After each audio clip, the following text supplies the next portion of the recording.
Ngayon po, sa lahat ng nagpaabot sa amin itiit, kung totoo man po daw si Cabral ay namatay, mayroon pa bang nakahawak sa mga ebidensya na nanggagaling po kay Ma'am Cabral?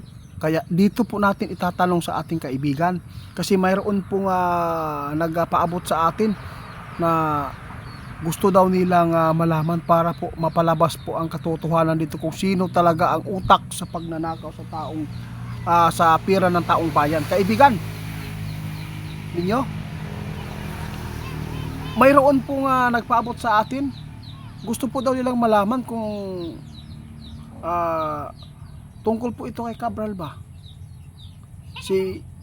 May kasama pa ba si Cabral na may mga ebidensya na nahawakan ngayon? Kasi sabi ng iba, baka wala na daw. Sa totoo lang ba, may klase-klaseng mga komento dito sa akin. Gusto po daw lang mapaabot ninyo. Mayroon po bang nakahawak pa dito? Guys, hindi lang si Ma'am Cabral ang mayroon dito na hawak, no? Mayroon pang ibang tao dyan na nasa Senado ngayon ay mayroon pong hawak na ebidensya sa mga utak sa mga pagnanakaw dito sa milyon, bilyon, trilyon pa na pira dito sa ating bansa, no? Pwede po natin malaman, kaibigan, kung sino.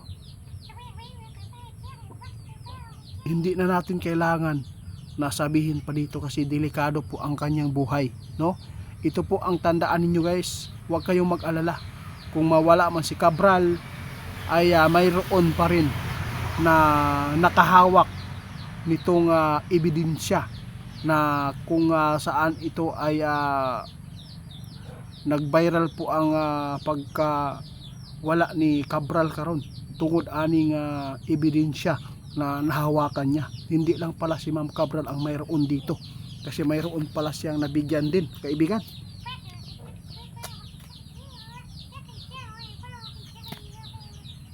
Oo.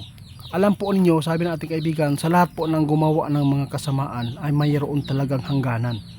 Alam po ninyo, unti-unti na nga na nababawasan ang mga salot sa lipunan. Di ba, kaibigan? Oo. Kaya abangan na lang po ninyo, guys, ha? Mayroon pong mga tao na makapagtuklas po ng katotohanan dito, yung mga tao na totoong nagmalasakit po sa tao. Kaya abangan na lang po natin, no?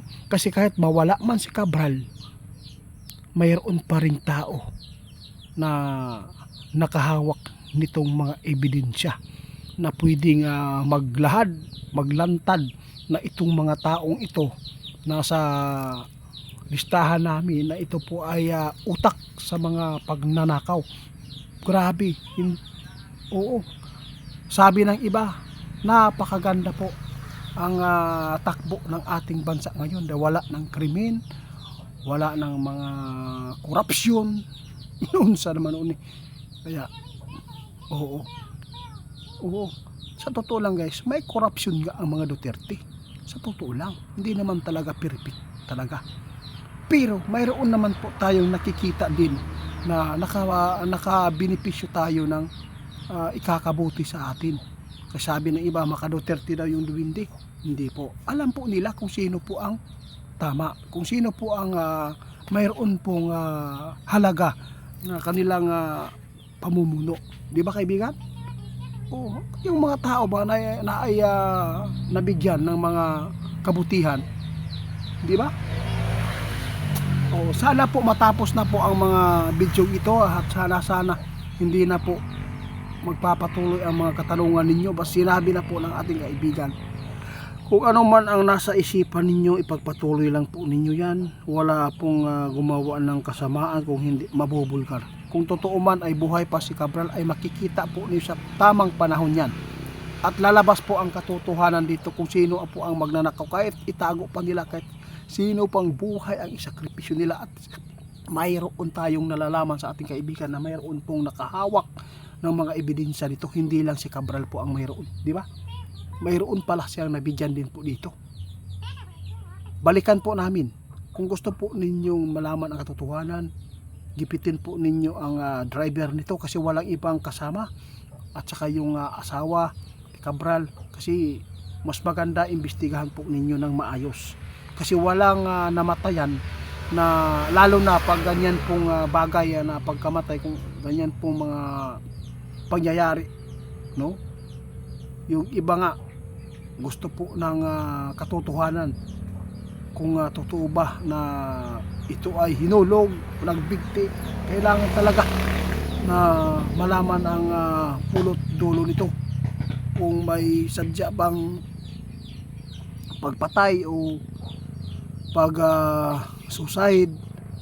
Muna ako ang may paabot kasi may mga bago talaga ng mga subscriber, no? Ngayon lang magtatanong, magpapaabot kasi di po siguro napanood nila yung mga ipinapaabot ng ating mga kaibigan. Sana matapos na po ang kaguluhan po dito sa ating bansa kasi parang gulong-gulo na talaga ang taong bayan sa mga ginagawa nila sa flood control. Nakakahiya talaga sila, kaibigan. Oo, walang mudo. Oo nga, si Diskaya nga ang pinakauna ngayon na kulong na ba o ano. Hindi nila alam na si Diskaya, dami lang yan, ginamit lang siya.